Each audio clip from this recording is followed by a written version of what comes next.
Welcome to Family Housing's presentation on the Tax Reform 2018. What does it mean for our customers? We are a proud community partner of United Way of the Midlands. For those who are on our presentation today in the live view, there is a few pointers about how to use the GoToTraining model we're in. The orange arrow of your control bar will, if you click it, move it off to the side so you have a larger view of your screen.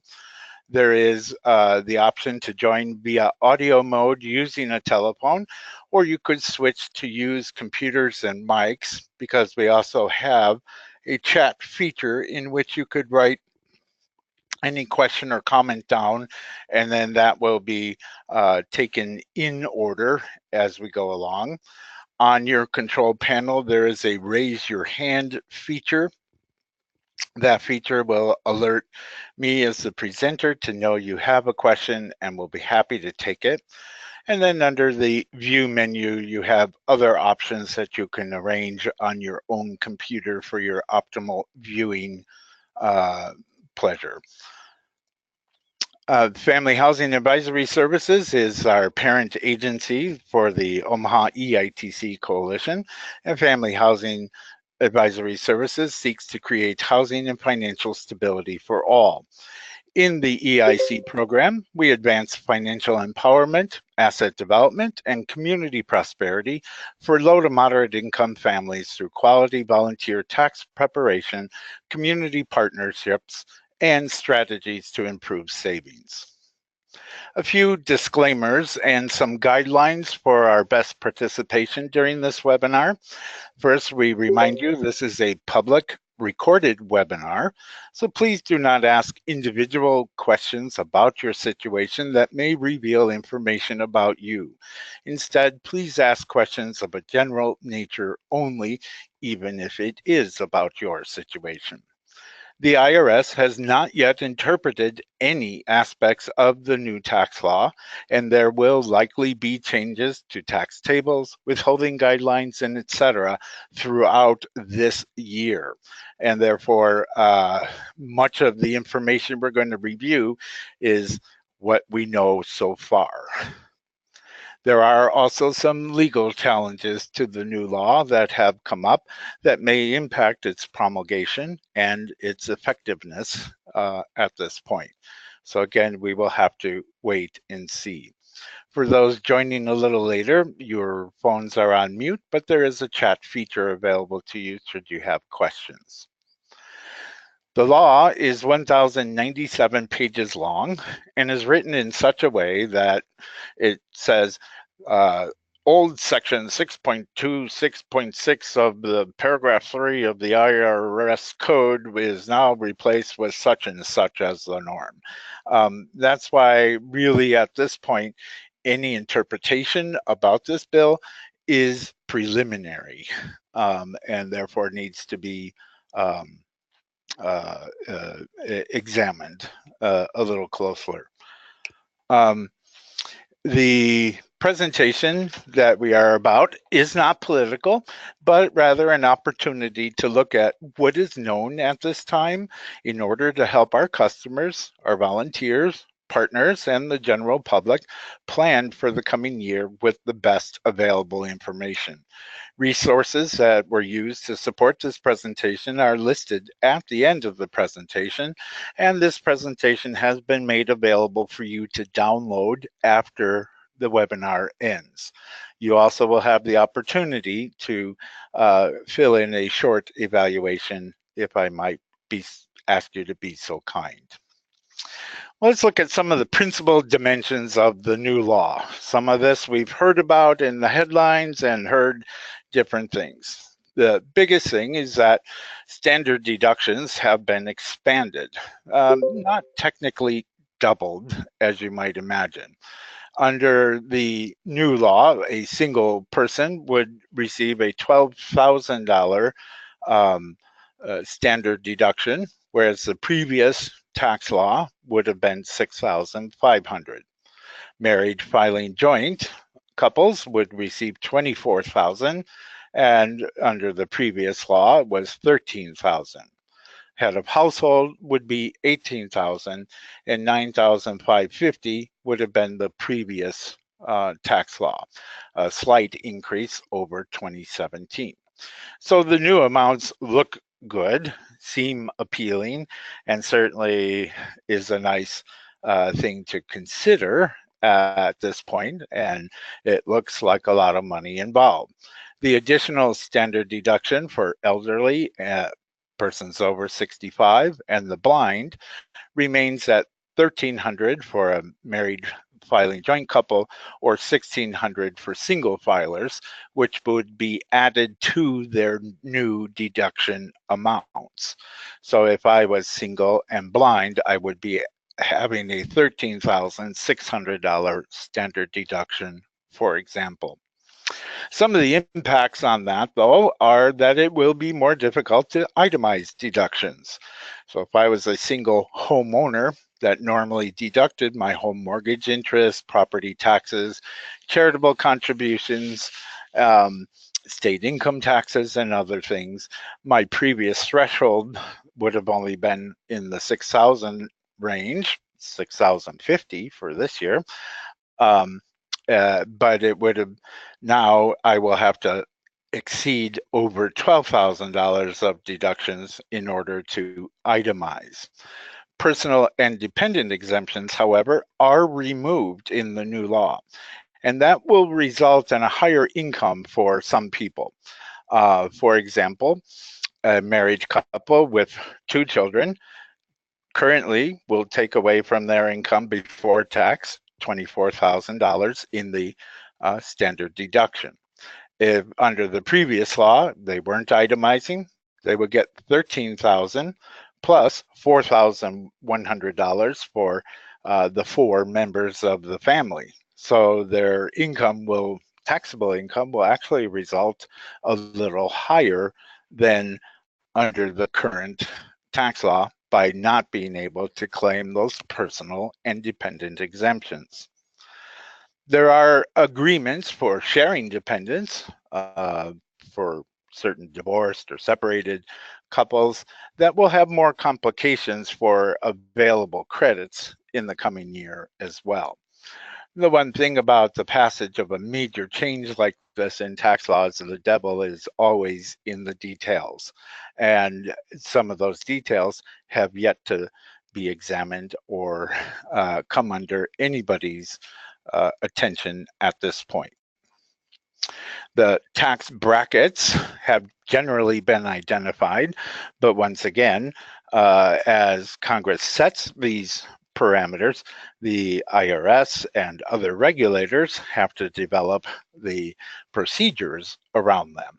And so you see here that under the current tax law, an individual who earned less than $9,325 of taxable income would be in the 10% bracket. Under the new law, that would be $9,525. And you see that the brackets have been adjusted a little bit from 10, 15, 25, 28, 33% to the new features of 10, 12, 22, 24, 32, 35, and 37% for those earning income in excess of these levels there. The way that tax generally has been figured in the past is beginning in that second rate, the 12% rate, it would be a flat tax rate applied, and then any income over $9,525 would be subject to a 12% tax rate in addition to that. These particular rates are the ones that are not set yet and likely will not be set for at least the coming month. IRS is attempting to deal with the withholding tables and the tax rates as identified in the tax law that passed, but they have not yet finalized those versions. In fact, officially, they have not received the new tax law yet. So there are a couple of things that will uh, stand to be changed in the coming times. Rather than excite people or alarm people by examining particular examples that have been out on the internet and other things of whose taxes go up and whose go down, um, generally we can kind of anticipate where we might fall, but we're not going to be that specific at this point until we see those new features. This slide attempts to capture some of the changes to principal dimensions in the law. So the child tax credit previously was $1,000 and refundable up to $1,000. It has been expanded both to persons of higher income as well as in terms of its impact to a maximum of $2,000, which is a non-refundable credit meant to reduce or eliminate income tax, and a refundable portion beyond what was not used to reduce or eliminate income tax of up to only $1,400. You see the individual tax brackets have been identified, and there was even an attempt to reduce those even further to just 3 or 4 brackets, but they ended up sticking with 7 tax brackets. The standard deductions have dramatically increased, but when you consider the fact that the personal exemptions have been repealed, it's really difficult to say that they are in fact doubled, because again, for almost everybody, you lose something by that expanded deduction by not being able to additionally claim your individual exemption amounts. A lot of hay was made in the media about the top corporate tax rate, previously at 35%, has now been reduced to 21%, and that is in fact the case. And hopefully that will spur some economic development.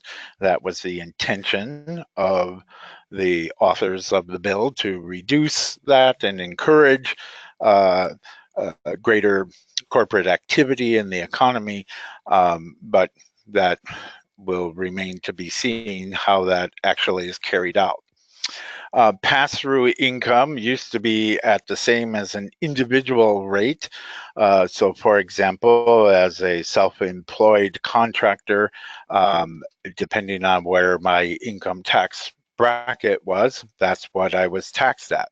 In the new law, there will be a 20% deduction of that tax on that kind of self-employment income, and we'll talk about that a little bit more in depth in a moment. However, that comes with the inability to claim any expenses at this point. So that will be on gross income.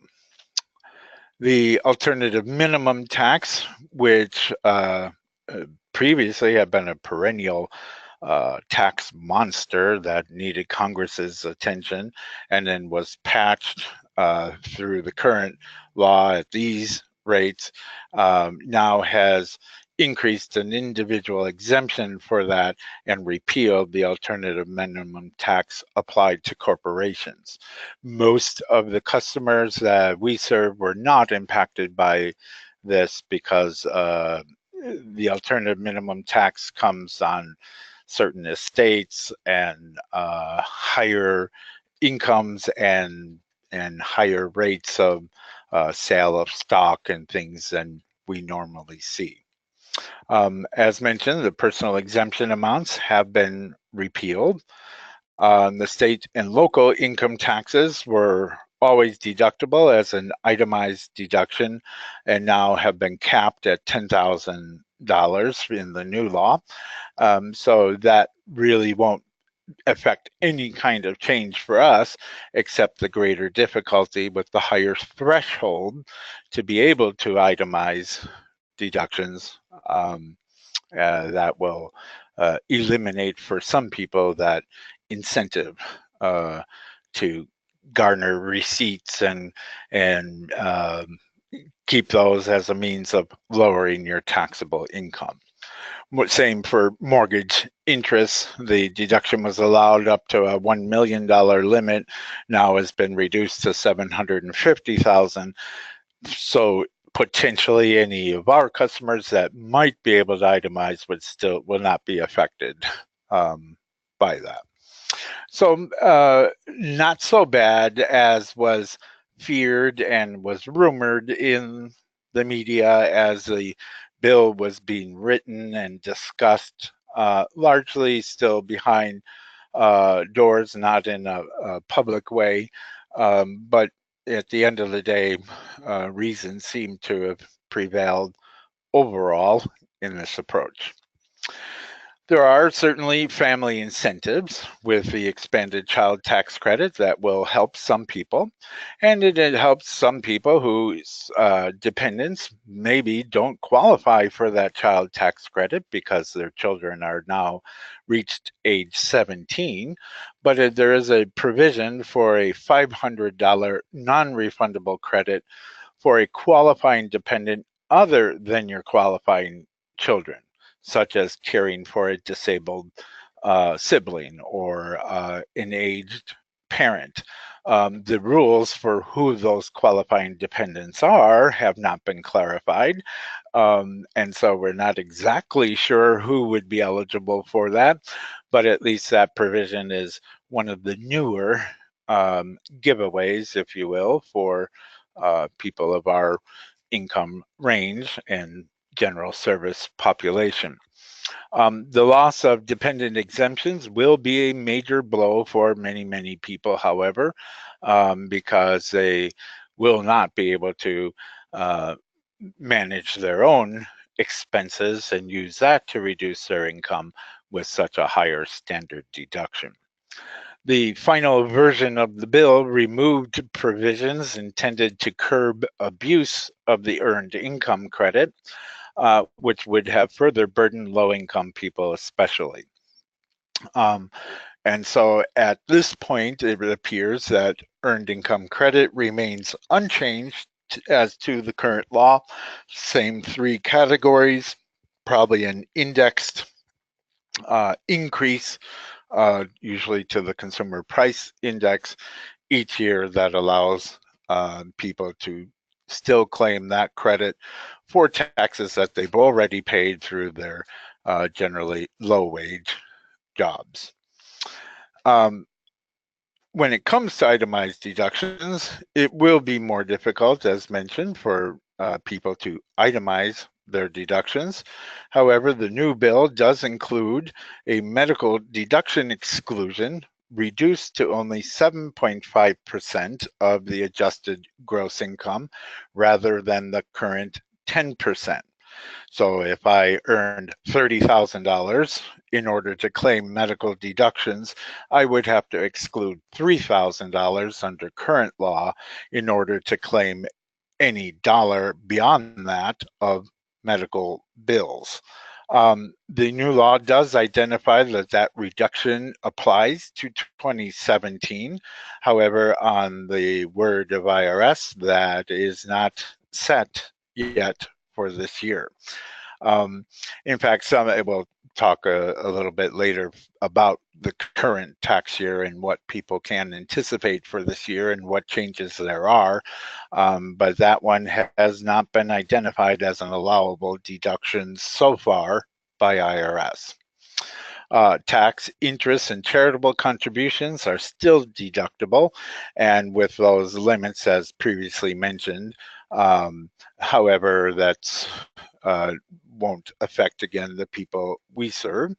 Any miscellaneous deductions that were previously subjected to the 2% exclusion of adjusted gross income, such as unreimbursed employee expenses. I had to buy my uniform, I belonged to a labor union and paid dues. My employer didn't pay me mileage. I had to buy certain supplies in order to do my job, etc. Paying for tax preparation, having a safety deposit box, certain legal fees, etc., have all been removed in the new tax law. There was a lot of concern about education. Um, the student loan interest deduction up to a maximum of $2,500 has been retained in the new law and will come as quite a relief for many people. We experienced a flurry of calls in December about people wondering should they pay more on their student loans. At that point, when it looked like, yes, they were not going to be allowed, that was good advice. And it's always good advice to get out from under debt if you can. However, having that provision remain certainly will be a relief for people who are burdened with student loans. There have been some modifications to 529 savings plans. The most significant modification is that now up to $10,000 in the new tax law can be used for K through 12 private educational expenses. Previously, they were known as college savings plans, meant only for post-secondary education. And so money that was saved in these plans grew, not unlike a retirement plan. And then when those funds were used to support a dependent child's college secondary education, there was no tax consequence to it. 529 plans do have a state tax favored feature that allows contributions to the plans to be deductible on state income taxes. It remains to be seen if that will continue at the state level. However, the new provision that can now be used to support children in private schools K through 12 will be a benefit to some and a concern to others. The ABLE plans are similar 529 plans, but for persons with disabilities.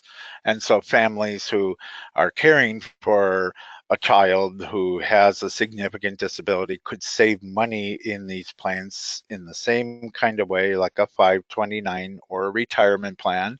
Those funds would grow, and as long as those funds were used for their care, there was no tax consequence to it.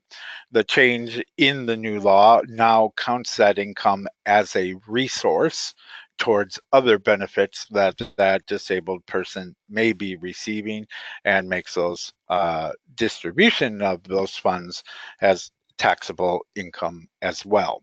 So that's quite a blow to years-long advocacy to establish ABLE Act plans, and that will remain to be seen, the impact on them. Again, they are only about 2 years old since they passed and came into play, and there's still a lot of need to promote those plans.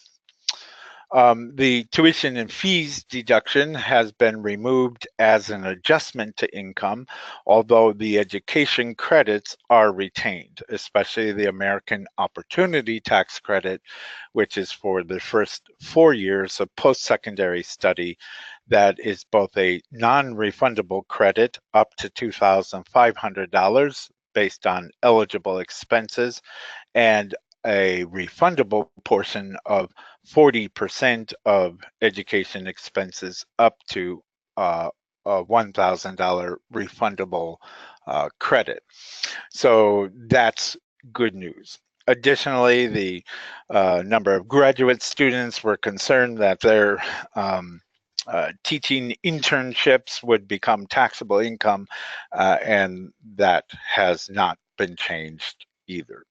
So education was another serious area that many taxpayers expressed concern about, that got some attention in the media, and in which there has been some confusion on what is the current situation. And that's what we know to this point. The other available adjustments to income, many have been reduced or denied. Again, educator expenses, the teachers in kindergarten through secondary schools that spend their own money to support learning and lesson plans now can still deduct up to $250 of expenses as an adjustment to income. The student loan interest has remained the same at $2,500. Moving expenses is now denied except for military personnel. And so any individual who had to move across country, for example, to take a new job could no longer deduct those expenses, but active duty military personnel and reservists who have to engage in training that requires training travel outside their area more than 100 miles may deduct those expenses. Perhaps the biggest change will come in terms of alimony. Currently, alimony, which are cash payments made to an ex-spouse, are reportable as income and serve as an adjustment to income for the payer of that. That will remain in effect for the current tax year and for the next tax year. But for people becoming divorced in the future, beginning in 2019, that will neither be reportable nor deductible from your income. And so it remains unclear how that will affect people who were divorced prior to 2019, if they're able to continue those deductions.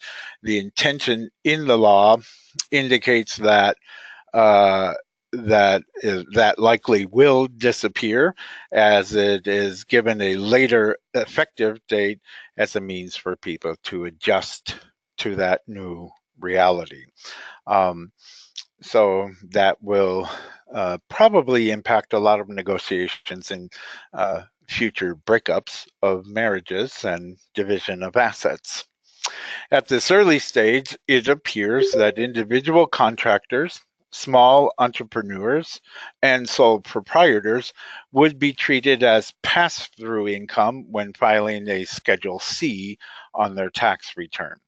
As Schedule C is one of those additions to the 1040 in which a profit loss statement is made for small businesses and individual contractors. The law does not allow any expenses except for major equipment purchases, and there was a greater expansion of what's called the Section 179 deduction, up to $1 million for equipment that can be taken as an expense. But the other types of expenses, mileage, cell phone, office supplies, advertising, insurance, other interest payments made to banks on business loans, etc., will no longer be deductible. The IRS has not formed any regulations around that at this point, and after dialoguing with them, our best advice is control your business expenses, maintain your receipts, but be prepared to be taxed, albeit at a slightly lower rate, 20% lower, of your gross business income. How that will affect the Social Security and Medicare taxes that an individual contractor or sole proprietor pays is yet to be known either.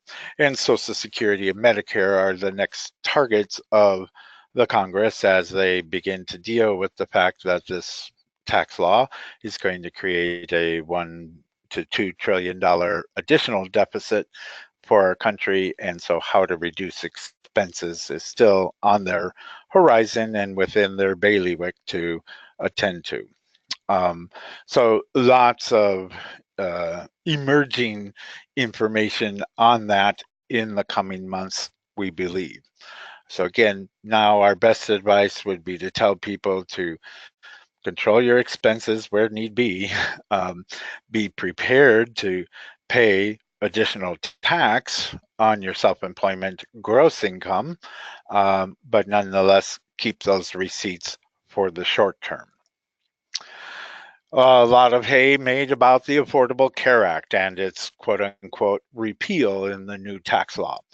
The individual shared responsibility payment, which is the individual mandate that all taxpayers have health insurance during the tax year, is in effect throughout 2018. So the penalty has not been removed either for tax year 2017 or tax year 2018 at this point. It is eliminated in 2019 and moving forward at this point.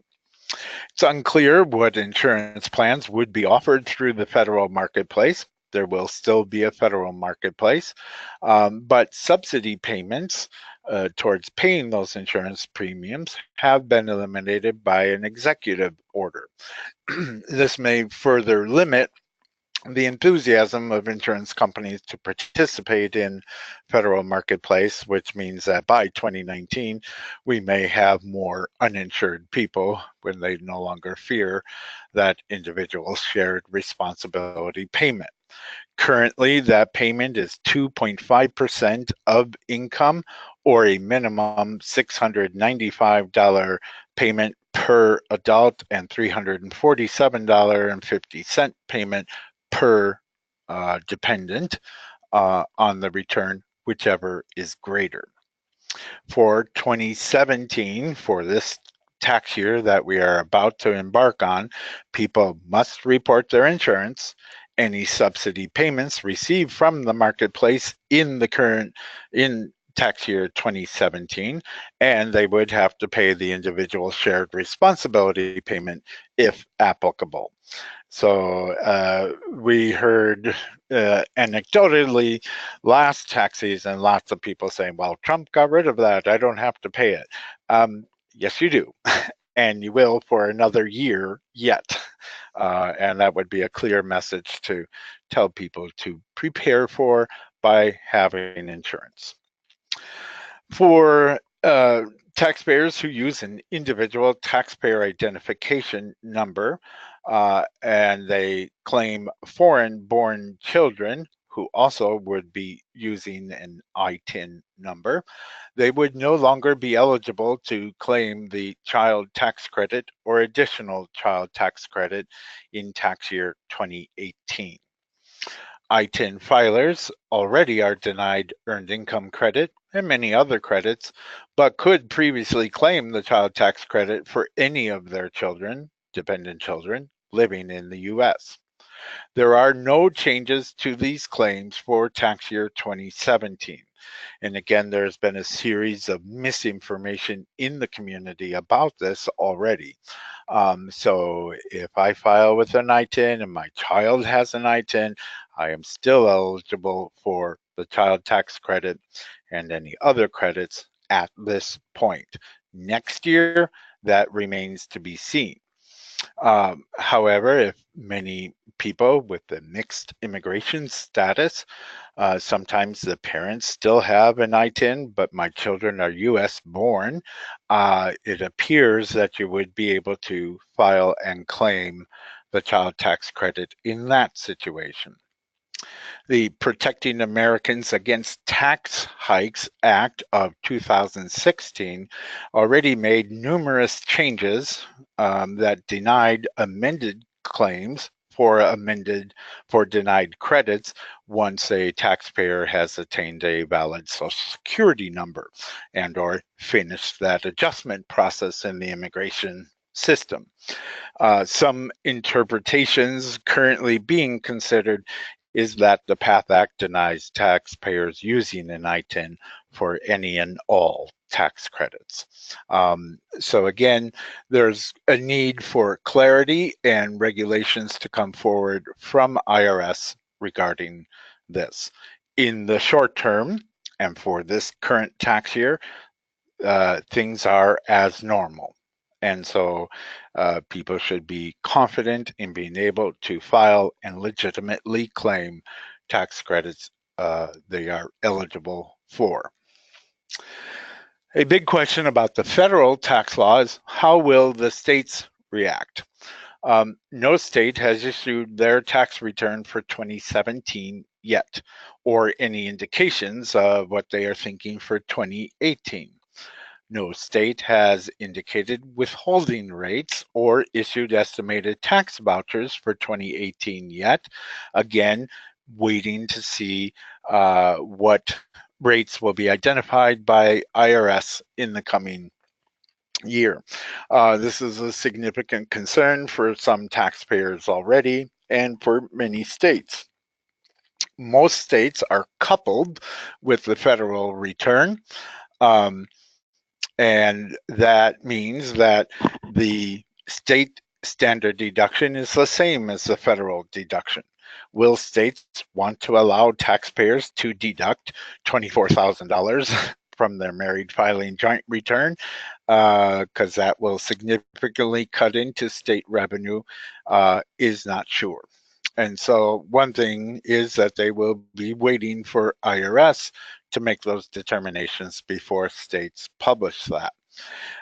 Most states do stand to lose revenue with the new tax law, including massive cuts to corporations and other wealthy taxpayers, because they have been sitting on some of their funds and capital gains distributions and waiting to see if this would have happened yet.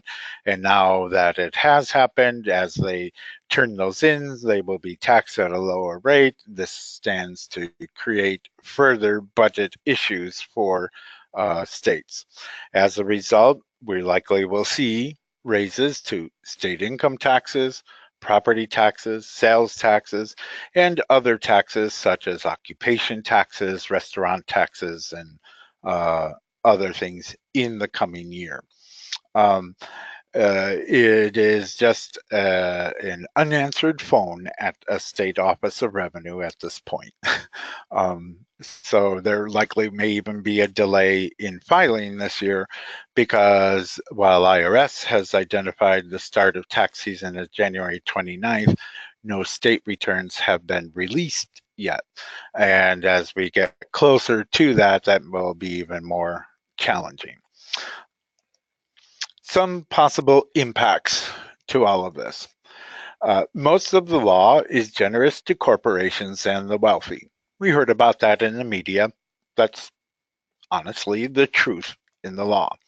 Will there be greater reinvestment from these corporations? Will wages rise? Can the economy endure these kinds of cuts? How will states react to these cuts? What will this do to social services and other government benefit programs that depend on some of that tax revenue that now won't be there? The world has not ended for working people, for the self-employed, or for the immigrant. So we need to keep a positive attitude. And we need to keep a little tighter eye, perhaps, on our money. New models for saving and new disciplines to improve saving will be necessary for a lot of people. And careful attention to individual impacts will be critical before too much time passes. So check your withholding when new tables are issued in late February. The way you likely will know about it is suddenly you have a few more dollars in your paycheck in late February, early March. When that happens, check your pay stub and see what kind of withholding is there. Check the media, check our website, check with your tax preparer. Am I having enough withheld for my situation? Have a review of your tax situation in the early summer or right after this tax season. We will be planning a few events like this as information becomes available to assist people with a tax analysis and how to address savings in the coming year. Save your receipts and control your spending if you're self-employed. It's still valid to have that. I would not throw baby and bathwater out based on a assumption at this point. Consider making estimated tax payments later this year if you find that you will be short. No one likes to come up with $1,000 at the end of the tax filing season to meet any obligation due. It may be easier to send in a couple of $100 ahead of time, discovering that you're going to be short, and then pay a couple of $100 at the end of the season if that's the case, and then adjust for the year moving ahead. So, I like this graphic of a young couple straddled with some student loan debt and medical debt. This will be a time to attend to debt that people are carrying. However, as you consider buying a vehicle, starting a family, becoming a homeowner, starting a business, paying off debt, having an emergency fund, taking a nice vacation, a luxury dining, la la la la la, all of that is still possible. Again, the world has not ended, and we can prepare and save and realize our dreams with some better financial planning. Determining your current financial situation and where we stand in the new tax law in this new year, developing and adjusting our financial goals, identifying alternative courses of action towards those goals. Should I address paying this bill off? How should I deal with that debt, etc.? Evaluating alternatives, my life situation, certain economic factors that will be impacting us in the coming year, assessing risk and the value of money in the coming year, creating and implementing a financial plan, and reviewing and revising those plans as we move forward is sort of the model we are going with at this point, and we are willing and ready and able to help our customers with in the immediate post tax filing season of this year. So we do encourage our customers to be aware of this and to continue dreaming and planning, being perhaps a little more conservative and saving oriented in the short term. Using and saving your refund from this year will also be important. Speaking of this year, what about 2017? Well, there's little change to tax law for 2017. There are a few minor changes that Congress may have enacted or may backtrack on at this point, and we are awaiting word on that in the future. Electronic filing does begin on January 29th, and the reason the asterisk is there is that the government runs out of money from the continuing resolution on January 19th. So if Congress does not pass a longer term budget at this point, there could be unexpected delays to filing season this year. That is still a major question mark moving forward. Of course, that will also delay creating and promulgating the new tax withholding tables that employers are supposed to put in place, and employees will have to be checking their pay stubs to see if they're benefiting from them. There will be refund delays again this year for anybody claiming earned income credit and the additional child tax credit due to further checks and balances to limit fraud and abuse. And the IRS has indicated at this point that anybody claiming those credits and filing at this time will not see a refund until February 27th at the earliest, and then in general, 21 days after filing throughout the rest of the tax season. So that's similar to last year, which means that people have to think, how do I prepare for that refund delay when I used to get my refund mid-February and I always paid and caught up on bills? Now I'm going to have to wait till March. So that can be significant.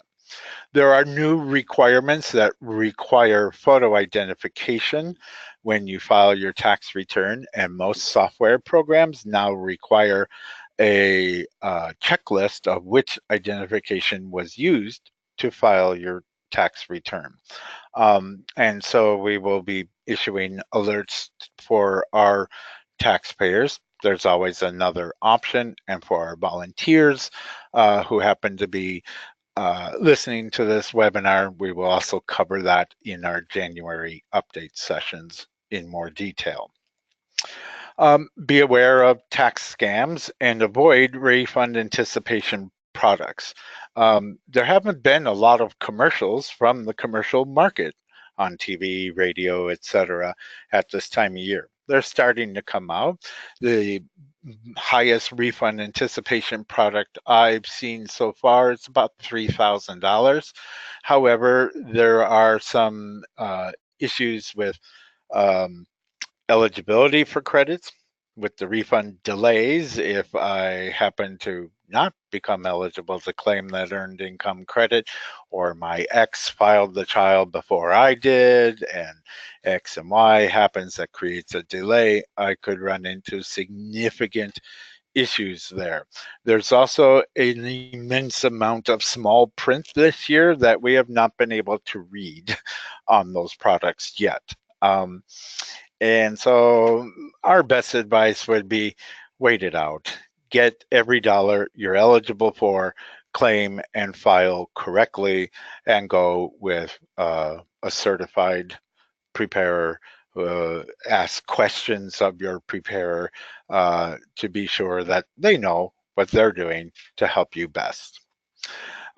Please visit our website, omahaeitc.org, for latest information. Also, our Facebook page will be having it as the information becomes available in the coming year. And so on our website in English or in Spanish, you can find our site hours and other information for tax season. You can join in and as a community partner at our locations. You can learn more about supporting us as a benefactor, becoming a member of the coalition.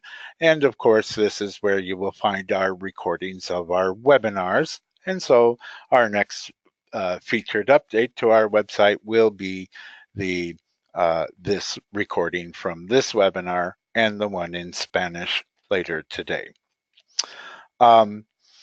Our Facebook page also has more immediate information and other suggestions as they come out from IRS.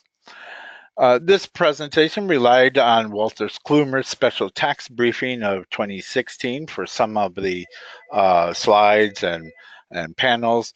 The NewsHour report from PBS, Everything You Need to Know About the GOP's Final Tax Plan, was also very helpful in relating what details are known. And we have been in dialogue with our IRS supervisors to determine the information presented here. And so we'll open the lines as well as the chat feature should you have any questions. I would like to remind the online attendees that you can download this presentation by going to your materials tab on your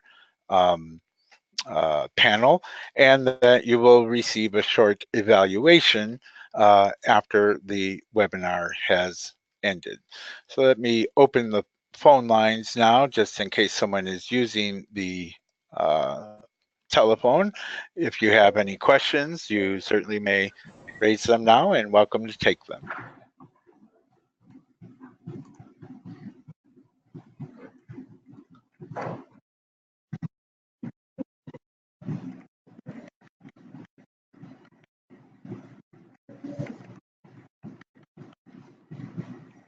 Okay, doesn't appear that there are any.